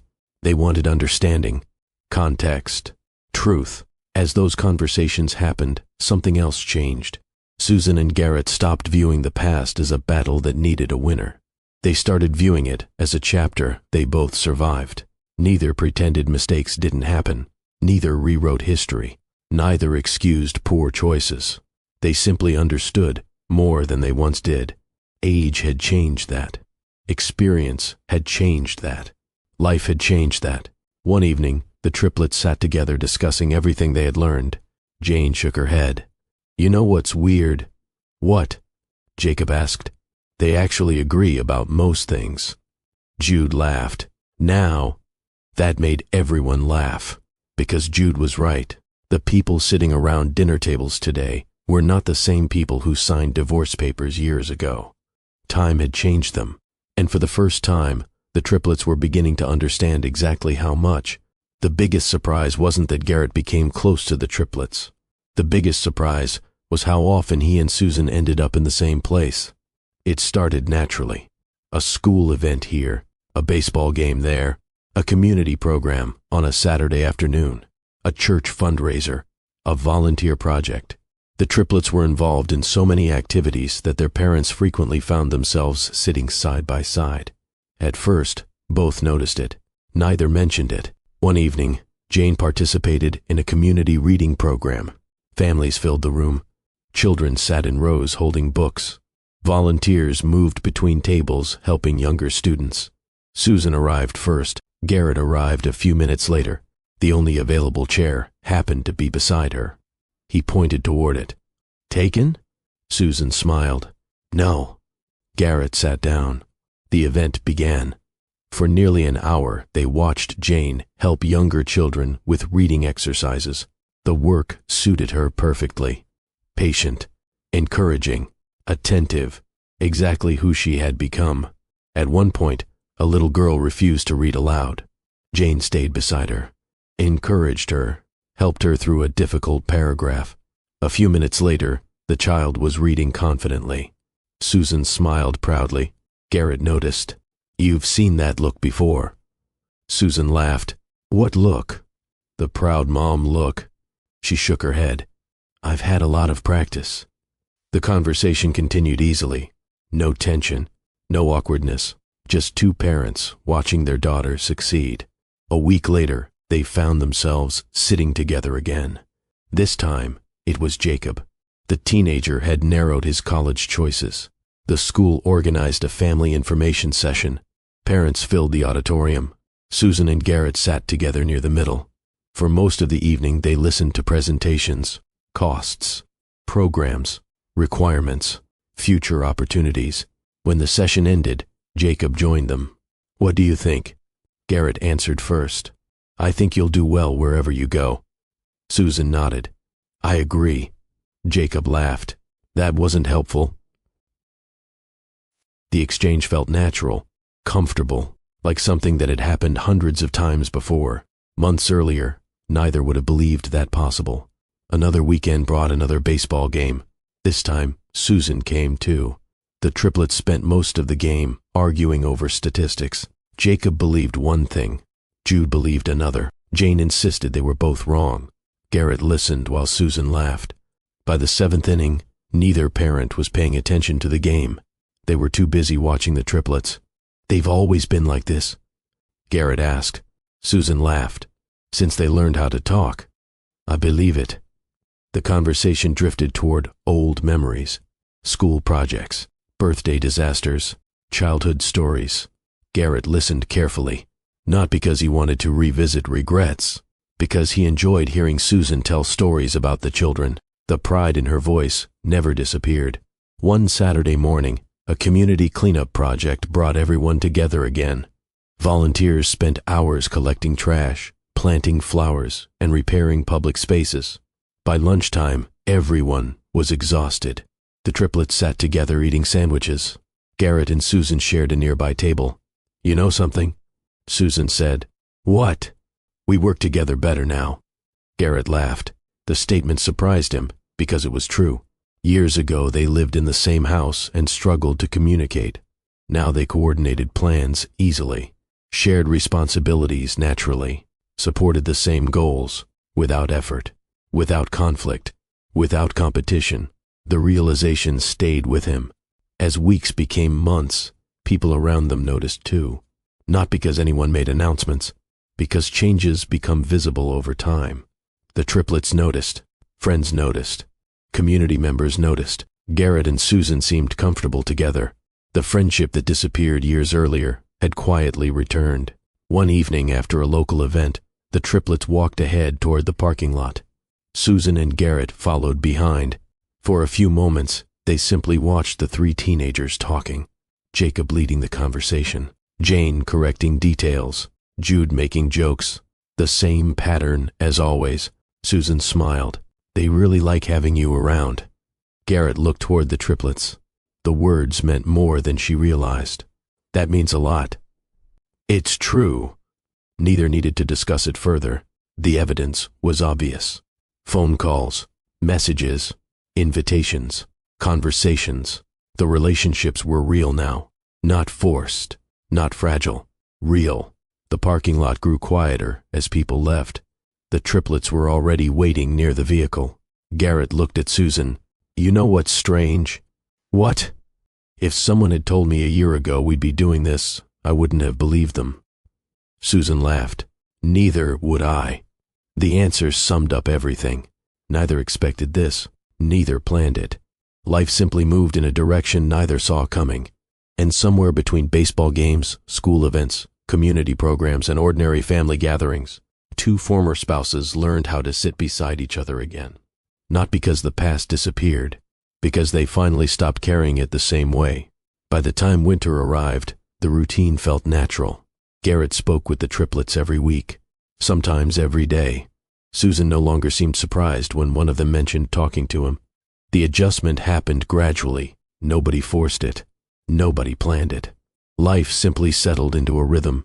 One Friday evening, Susan invited Garrett to dinner. Nothing special, just a meal at home. The triplets spent most of dinner discussing future plans. Jacob talked about college. Jane talked about a community project. Jude talked about another machine he wanted to rebuild. The conversation moved quickly from one topic to another. Garrett enjoyed listening. Susan noticed. You smile a lot more now. Garrett laughed. Do I? Yes. Jane immediately joined the conversation. She's right. Jacob nodded. So does she. Susan looked at all three of them. Whose side are you on? The truth side, Jude answered. The table burst into laughter. The conversation moved on, but the observation stayed behind because it was true. Both of them smiled more. Neither denied it.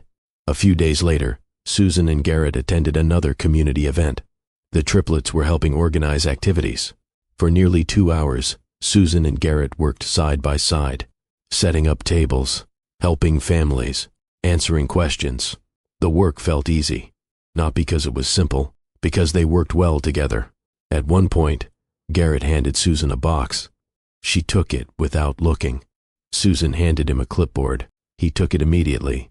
Neither needed instructions. Years ago, they built a life together. Some habits never completely disappeared. When the event ended, they stayed behind helping clean up. The triplets finished loading supplies into a vehicle. Jacob looked toward them, then toward Jane. Jane looked toward Jude. Jude started laughing. Garrett noticed. What? Jude shook his head. Nothing. Nobody believed him, especially Susan. What are you talking about? Jude grinned. You two spend more time together than divorced people usually do. Jane laughed. Jacob nodded. He's got a point. Susan rolled her eyes. Garrett laughed. The triplets clearly enjoyed making both parents uncomfortable. The conversation continued for several minutes, mostly jokes, mostly teasing. Yet beneath the humor was something everyone already knew. The relationship between Susan and Garrett had changed, not suddenly, not dramatically, steadily, over time. A few weeks later, Garrett found himself sitting with Susan after another community meeting. The triplets were finishing a project nearby. For the first time all evening, they were alone. Susan sipped her coffee. Garrett looked around the nearly empty room. Then he smiled. What? Susan asked. I was just thinking. That usually worries me. Garrett laughed. It should. Susan laughed too. The familiar ease between them surprised both of them sometimes. Years earlier conversations often became arguments. Now they felt simple, honest, comfortable. Garrett looked at her. "You've changed." Susan smiled. "So have you." That answer felt accurate. Life had changed both of them. Experience had changed both of them. The people sitting together now were not the same people who signed divorce papers years ago. Those versions were gone. Susan looked toward the triplets. They helped. Garrett followed her gaze. Jacob was organizing materials. Jane was helping a volunteer. Jude was making somebody laugh. Susan was right. The triplets had changed everything, not intentionally, simply by being themselves. Garrett nodded. They did. For a moment, both watched them, not with sadness, not with regret, with appreciation, because, despite everything that happened, they were here now. The reality mattered. One evening, after dropping the triplets home from an event, Garrett remained outside talking with Susan. The neighborhood was quiet. Porch lights glowed across the street. A few people walked dogs. Somewhere nearby, music played softly from a house. Ordinary life, the kind both of them once imagined sharing. Susan looked at him. "You know something?" "What?" "I never expected any of this." Garrett smiled. "Neither did I." Susan laughed. "When I saw you in that restaurant, I thought everything was about to become complicated." Garrett nodded. "So did I." Both laughed, because neither had been correct. The situation had been emotional, unexpected, difficult at times, but not complicated in the way they feared. Instead, it became something else, a chance not to relive the past, not to erase mistakes, a chance to build something healthier, something honest, something based on who they were now instead of who they used to be. Garrett looked down the street, then back at Susan. "I like spending time with you." The words were simple, no grand declaration, no dramatic moment, just the truth. Susan smiled. "I know. I mean it." "I know." Her answer carried warmth, not surprise, not uncertainty, warmth, because she felt the same way. Neither rushed the conversation, neither rushed anything. The friendship mattered too much. The family mattered too much. The trust mattered too much. Both understood that. As Garrett drove home later that night, he realized something important. Months earlier, he walked into a restaurant believing his life was complete. Then he discovered Jacob, Jane, Jude. Now he understood another truth.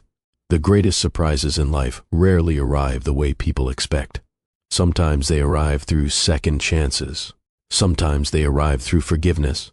Sometimes they arrive through understanding.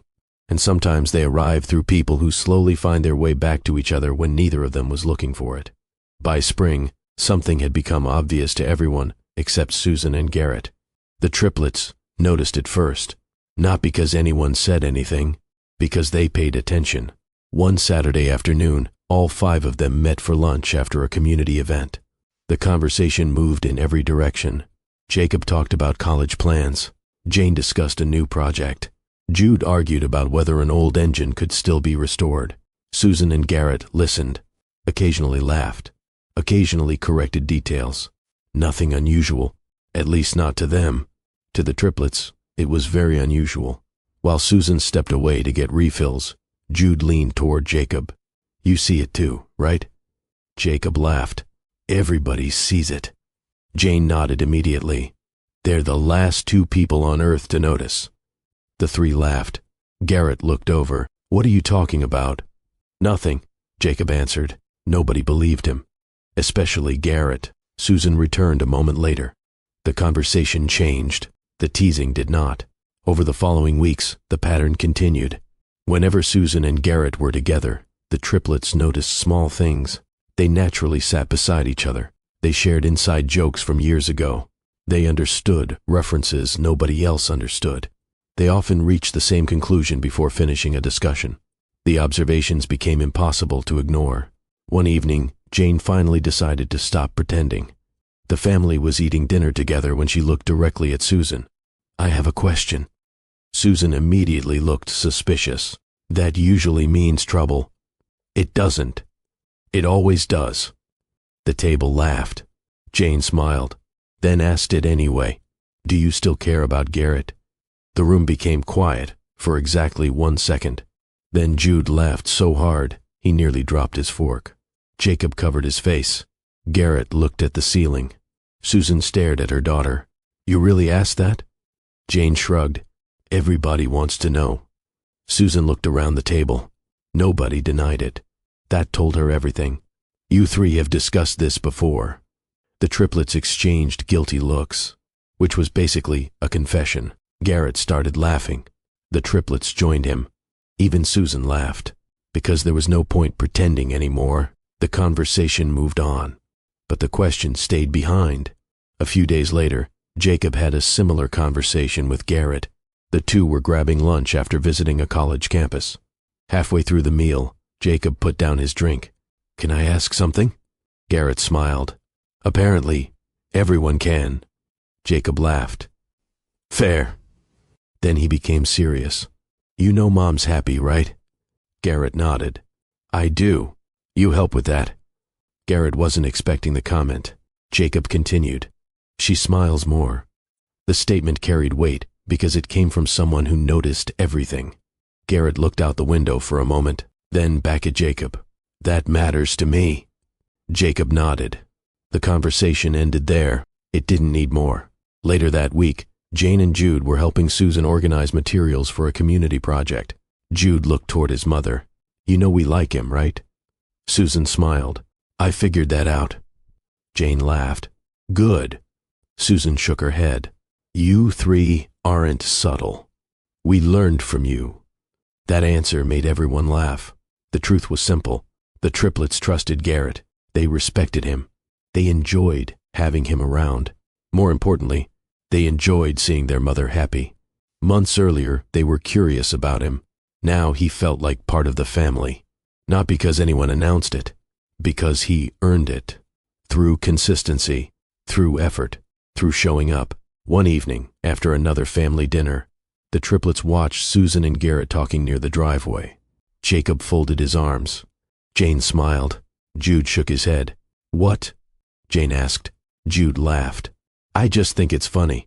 What is? They spent years apart. Jacob nodded. Yeah.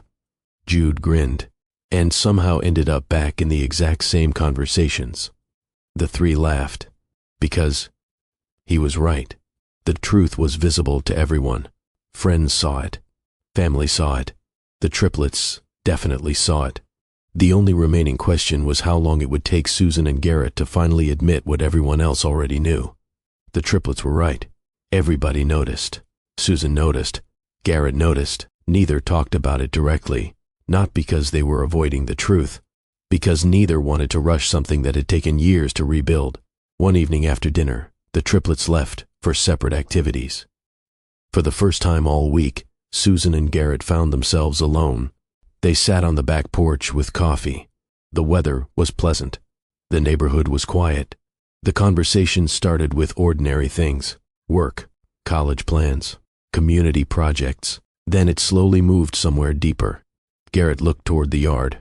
You know what I've been thinking about? Susan smiled. That sounds dangerous. He laughed. Probably. She waited. Garrett shook his head. I spent years believing I understood our marriage. Susan already knew where he was going, because she had been thinking about the same thing. What changed? Garrett answered honestly. I started seeing it from your side. Susan looked at him. For a long time, that was all either of them ever wanted. To be understood, not agreed with, understood. Garrett continued. When we were married, I thought I was carrying everything. Susan nodded. I know. The business. The bills.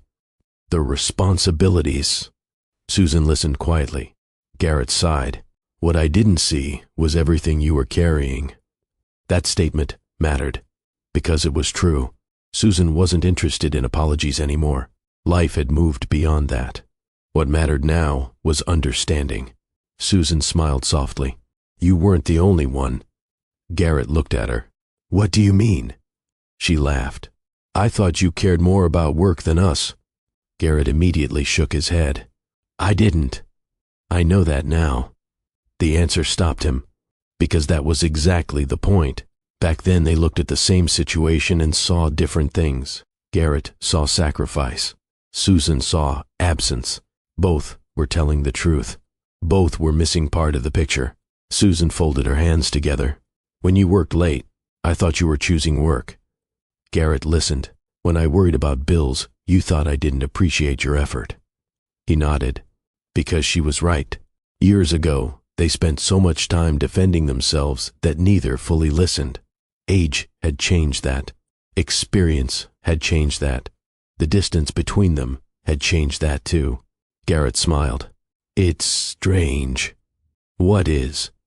We communicate better now than we did when we were married. Susan laughed. The statement was impossible to argue with, because it was true.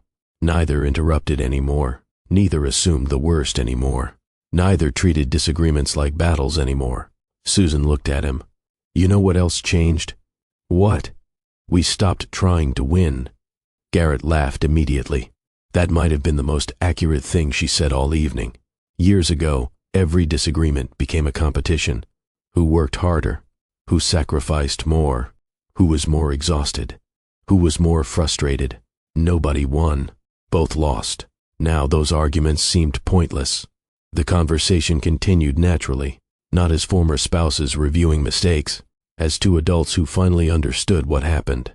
Garrett looked toward the street, then back at Susan. I appreciate you more now. Susan smiled. You should. Garrett laughed. There she is. What? That confidence. Susan shook her head while smiling. The ease between them felt familiar, not because they were returning to the past, because they had built something different, something healthier, something stronger. A little later, Susan became serious again. You know what I appreciate most? Garrett looked at her. What? The way you showed up. The answer surprised him.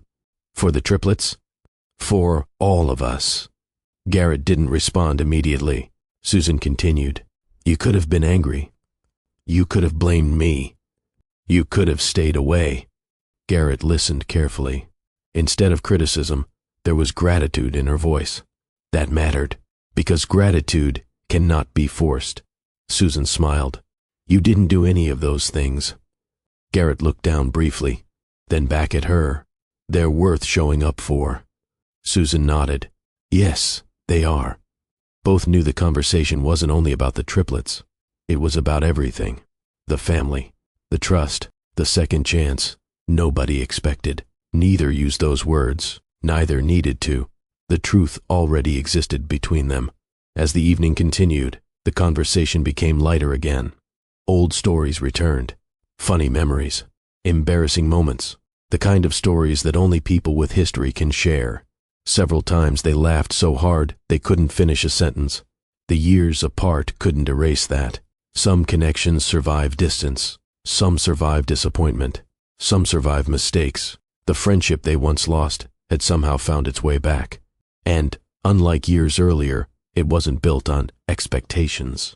It was built on understanding. That made all the difference. Before Garrett left that night, he stopped near his vehicle. Susan walked with him.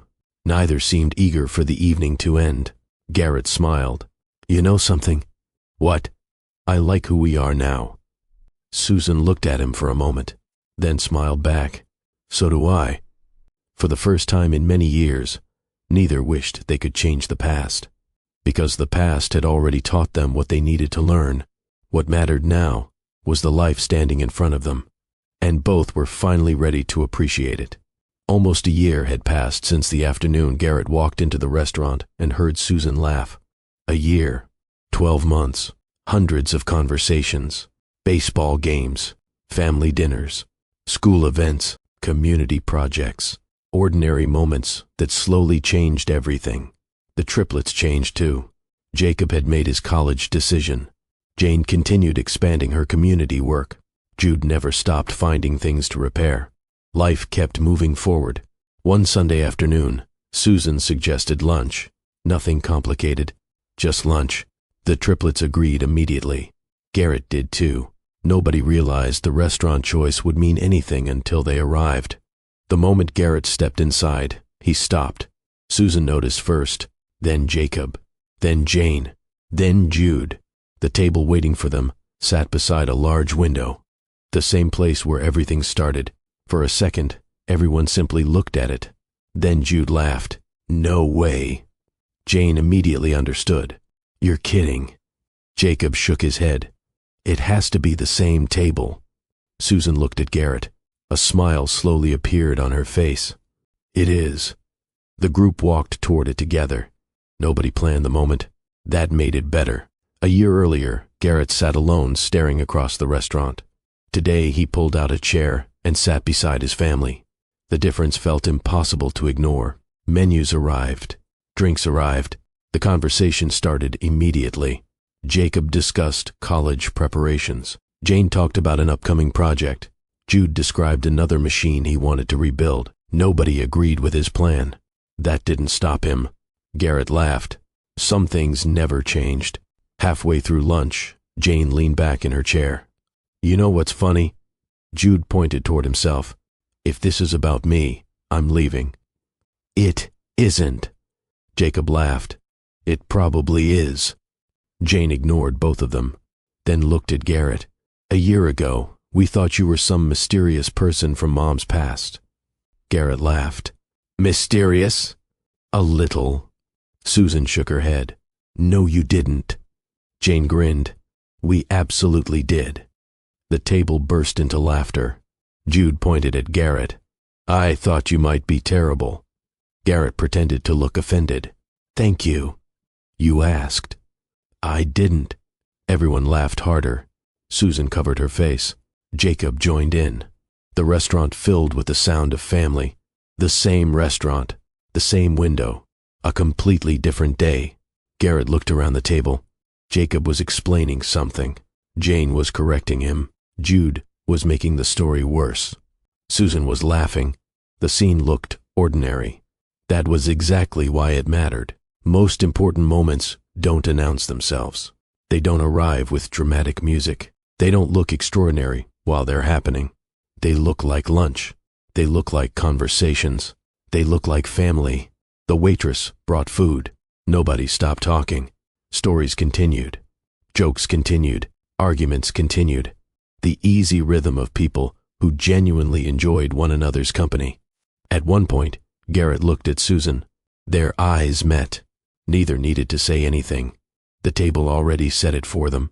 Everything that was missing a year ago sat right here. Not perfectly, not magically. Honestly, that mattered more. Jacob eventually raised his glass. "I have something to say." The others immediately became suspicious. Jane narrowed her eyes. "This should be good." Jude laughed. "It's probably not." Jacob ignored both of them, then looked around the table. "I'm glad this happened." The words were simple. The sincerity behind them was not. Nobody joked. Nobody interrupted, because everyone understood. Jacob continued. "A year ago, none of us knew what was going to happen." He looked at Garrett, then at Susan. "Now I can't imagine things any other way." The statement landed heavily, not because it was dramatic, because it was true. Jane nodded. "So am I." Jude smiled. "Me too." Susan looked down for a moment, then back up. Her eyes were shining. Garrett understood exactly why. Life rarely gives people opportunities to repair old mistakes. Even when it does, most people never take them. This family had, not perfectly, not quickly, one day at a time, one conversation at a time, one choice at a time. The meal continued. More stories, more laughter, more memories. Then eventually, the afternoon began winding down. People paid their bills. Families headed home. The lunch crowd slowly disappeared. Before everyone stood to leave, Garrett looked around the table one more time. A year ago, he walked into this restaurant thinking his life was complete. Successful business, comfortable home, financial security, everything he spent years working toward. Yet one laugh across a room revealed how much he still didn't understand. Not about Susan, not about the triplets, about life itself. For years he believed success meant achieving more. Now he understood something different. Success means having people to share life with. People who celebrate your victories, people who challenge you, people who forgive mistakes, people who stay. Before we finish today's story, I'd love to hear from you. Have you ever received a second chance from someone you thought was gone forever? Or have you ever reconnected with a person after years apart and discovered the relationship was stronger than you expected? Share your experience in the comments. And if stories like this mean something to you, don't forget to like, subscribe, and share Mr. Brugman Stories with someone who enjoys meaningful storytelling. As everyone finally stood from the table, Jude looked around, then smiled. You know something? What? Jane asked. Jude pointed toward the window. I'm glad he stopped for lunch that day. Nobody argued. Nobody needed to. Because every person at that table knew he was right. Sometimes life changes through big decisions. Sometimes it changes through small ones. A delayed meeting, an unexpected lunch, a familiar laugh, a table near a window. Pride kept Susan and Garrett apart for years. Patience brought them back together, not as the people they used to be, as the people they finally learned how to become.